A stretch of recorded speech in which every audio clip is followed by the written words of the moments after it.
తెలంగాణ హైకోర్టులో న్యాయవాదిగా ప్రాక్టీస్ చేస్తున్నాను. రాజ్యాంగం మీద, రాజకీయాల మీద కొన్ని గ్రంథాలు రచించిన మనిషిగా రాజ్యాంగం ఎంతటి దుర్వినియోగానికి గురి అయినదో విషయాలు భారత ప్రజల ముందుంచడం కోసం ఒక వెబ్ సిరీస్ ప్రారంభించాను.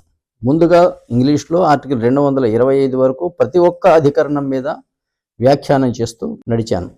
ఈరోజే ఒక ఆలోచన వచ్చే కూడా సమాంతరంగా చేస్తే బాగుంటుందన్న అభిప్రాయంతో ఈరోజు మొదలుగా రాజ్యాంగ పీఠికపై వ్యాఖ్యానాలు ప్రారంభించాను. గత వీడియో వరకు మనం న్యాయము, స్వేచ్ఛ ఈ రెండు విషయాల మీద చర్చించుకున్నాం. ఈరోజు సమానత్వము అనే మూడవ ఆశయం మీద మనం చర్చించుకుందాం. సమానత్వం అంటే ఎందులో సమానత్వం? ఎందులో అంటే హోదాలో సమానము మరియు ప్రభుత్వ ఉద్యోగాలలో సమాన అవకాశాలు. హోదాలో సమానం మనకు తెలుసు. హోదా అనేది డబ్బును బట్టి, చేస్తున్న ఉద్యోగాన్ని బట్టి మారుతూ ఉంటుంది. కానీ వ్యక్తి స్వేచ్ఛ, సమానత్వం వచ్చేసరికి భారతదేశంలో పెద్దగా కొరత లేదు. బాగా డబ్బు, అధికారం ఉన్నవాళ్ళు వాటిని దుర్వినియోగం చేస్తే తప్ప సాధారణ పరిస్థితుల్లో సమాన హోదాకి ఢోకా లేదు. ఇక ఉద్యోగాలలో సమానత్వం అంటే సమానత్వం ఉండి తీరాలి. కానీ దానిని అసమానం చేసిన వాళ్ళు ఎవరు అంటే రాజకీయ నాయకులే. ముఖ్యంగా మనం రాజ్యాంగ రచయితలుగా భావించేవాళ్ళు, రాజ్యాంగ పితలు అని మనం గౌరవించే వ్యక్తులే ఈ రాజ్యాంగ ఆశయాలను, అధికరణాలను ధ్వంసం చేశారని చెప్పడానికి నేను వెనకాడను. ఆ విషయాలు ముందు ఒక్కొక్క అధికరణాన్ని గురించి చర్చించేటప్పుడు మరింత స్పష్టతతో అవి బయటికి వస్తాయి. 1950లో మద్రాసులో ఒక బ్రాహ్మణ విద్యార్థిని, ఆ అమ్మాయికి మెడికల్ కాలేజీలో సీటు రాలే. కానీ ఆ అమ్మాయి అద్భుతమైనటువంటి ప్రతిభాశాలి. ఎందుకు రాలేదు అని చూస్తే కులాల వారీగా నిర్దేశించిన సీట్లలో బ్రాహ్మణులకు ఇచ్చిన సీట్లు పూర్తయినాయి కాబట్టి నీకు సీట్లు లేవు అని తేల్చి చెప్పారు. దానితోటి ఆ అమ్మాయి మద్రాస్ హైకోర్టులో కేసు వేసింది. మనం సమానత్వం అని రాసుకున్నాం, ఇంకేం సమానత్వం? కులం పేరుతో నన్ను విభేదన చేసిన తర్వాత ఆర్టికల్ 14, 15, 16 ఉంటాయి. ప్రభుత్వము ప్రజలను కుల, మత, ప్రాంత, భాషా విభేదాలతోటి వర్గీకరించడానికి లేదు అని మద్రాస్ హైకోర్టు ఆ అమ్మాయి వాదనను సమర్థించి అలాంటి తీర్పు ఇచ్చింది. మద్రాస్ ప్రభుత్వం వాళ్ళు సుప్రీంకోర్టులో అప్పీల్ వేశారు. సుప్రీంకోర్టు కూడా ఇదే Champakam Dorairajan versus state of Madras అనే కేసులో 1951లో చెప్పింది కదా, అంటే భారత రాజ్యాంగం ప్రకారం కులం ఆధారిత రిజర్వేషన్స్ చెల్లవు అని చెప్పింది. అందువల్ల ముఖ్యంగా ఒక విషయం మీరు అర్థం చేసుకోండి కదా, అంటే భారత రాజ్యాంగంలో కులం ఆధారిత రిజర్వేషన్స్ లేవు, అంబేద్కర్ అలాంటివి పెట్టలేదు. అప్పుడు వెంటనే నెహ్రూ గారు రంగంలోకి దూకి రాజ్యాంగానికి మొట్టమొదటి సవరణ 1951లో పెట్టారు. పెట్టి తద్వారా ఏం పెట్టారు అంటే ఆర్టికల్ 15కి క్లాజ్ 4 చేర్చారు, ఆర్టికల్ 16కి క్లాజ్ 4 చేర్చారు.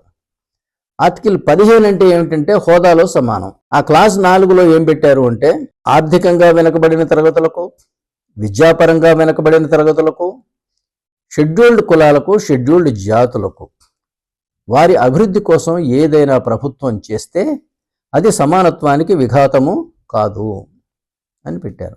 అట్లాగే ఆర్టికల్ 16 క్లాజ్ 4లో ఏం పెట్టారు అంటే ప్రభుత్వ ఉద్యోగాలలో తగినంత ప్రాతినిధ్యము పొందని కులాలకు రిజర్వేషన్ ఇస్తే తప్పులేదు అని పెట్టారు.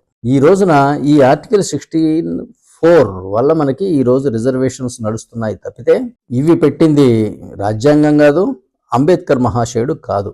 అంబేద్కర్ మహాశయుడు అలాంటి రాజ్యాంగ వ్యతిరేక పనికి అయినా పాల్పడలే. కానీ మీరు గమనించండి, సుప్రీంకోర్టు చెప్పింది ఏమిటి? కులం ఆధారిత రిజర్వేషన్స్ చెల్లవు అని.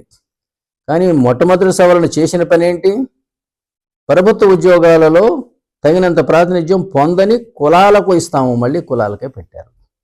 ఇది నిజానికి చెప్పాలి అంటే గౌరవ సుప్రీంకోర్టు వారి తీర్పు యొక్క స్ఫూర్తికి విరుద్ధం.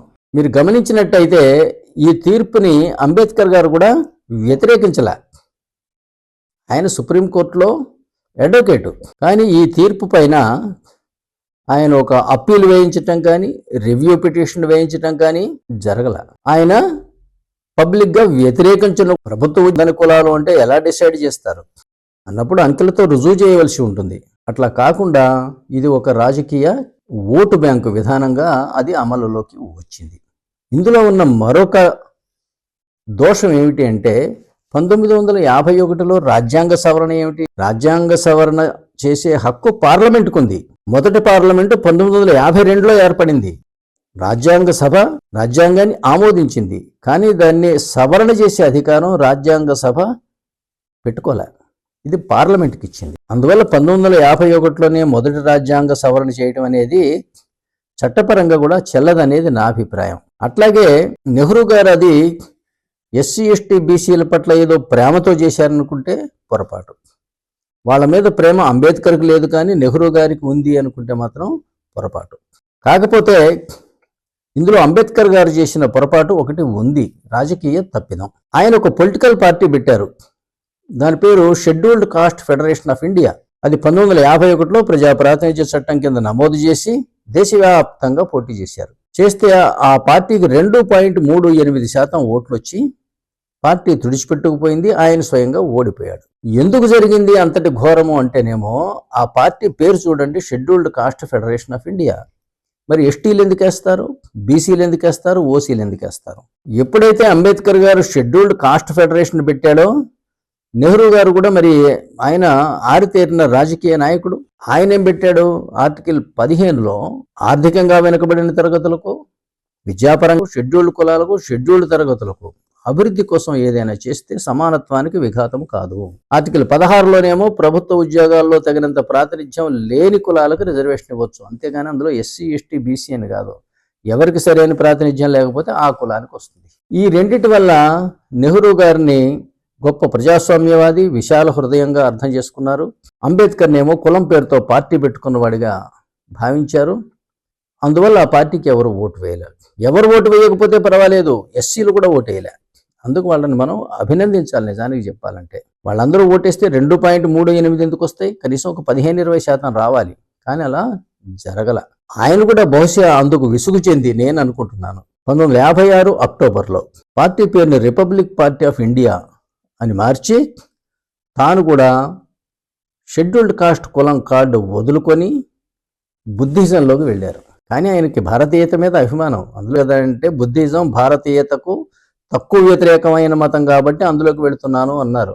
అంతేగాని ఆయన క్రిస్టియానిటీలోకి కానీ ఇస్లాంలోకి కానీ వెళ్ళలే. బుద్ధిజం అంటే భారతదేశ లక్షణాలు అనేకం ఉన్నాయి. అందులో జ్ఞానం ఉంది, తత్వం ఉంది, కాషాయ వస్త్రధారణ ఉంది, శిరోముండనం ఉంది, బ్రహ్మచర్యం ఉంది, సన్యాసం ఉంది, అందులో కొందరికి విగ్రహారాధన కూడా ఉంది. ఇట్లా ఏంటంటే కొంత దగ్గరగా ఉన్న మతం బుద్ధిజం. దాన్ని ప్రారంభించిన వాడు టిబెట్ రాకుమారుడు సిద్ధార్థుడైనా ఆయన జ్ఞానోదయం జరిగింది బౌద్ధ. ఆ విధంగా అంబేద్కర్ గారి ఒక రాజకీయ తప్పటడుగు ఆయన రాజకీయ భవిష్యత్తును దెబ్బతీసింది. నిజంగా చెప్పాలంటే భారతీయ భవిష్యత్తును కూడా దెబ్బతీసింది. ఆయన రాజకీయాలలోకి పోయి ఉండకపోతే ఈ రాజ్యాంగ సుప్రీంకోర్టు న్యాయవాదిగా అడుగడుగున అడ్డుకునేవాడు. కానీ ఆయనకి జరిగిన ఘోర అవమానానికి 2.38% ఓట్లు రావడం ద్వారా మానసికంగా కలత చెంది ఉంటారని, అందువల్ల వీటి నుంచి దూరంగా ఉన్నారని నేను భావిస్తున్నాను. ఈ రోజుతో మనం రాజ్యాంగ 3 ఆశయాలైనటువంటి న్యాయము, స్వేచ్ఛ, సమానత్వము పూర్తి చేసుకున్నాం. ఇక మిగిలిన 3వ భాగం రాజ్యాంగ పీఠికలో మరియు ప్రజల్లో సౌభ్రాతృత్వం పెంపొందించడానికి, ఐక్యత పెంపొందించడానికి, వ్యక్తి గౌరవం నిలబెట్టడానికి భారత రాజ్యాంగం కృషి చేయాలి. ఈ 3 గురించి మనం వచ్చే వీడియోలో మనం చర్చించుకుందాం. ఇన్ ద మీన్ వైల్ దయచేసి ఈ ఛానల్ని, దీని పేరు హరి బాబు ఈ అడ్వకేట్, అందరూ సబ్స్క్రైబ్ చేయండి, షేర్ చేయండి, కామెంట్ చేయండి. మీ విలువైన కామెంట్స్కి నేను సమాధానం ఇచ్చే ప్రయత్నం కూడా చేస్తాను. మీరు, నేను, మనందరం కలిసి భారత రాజకీయ నిజ స్వరూపాన్ని భారతదేశ ప్రజల ముందు ఆవిష్కరణ చేద్దాం. భారతదేశ సర్వతోముఖాభివృద్ధి కోసం, శాంతి సౌభాగ్యాల కోసం. Thank you.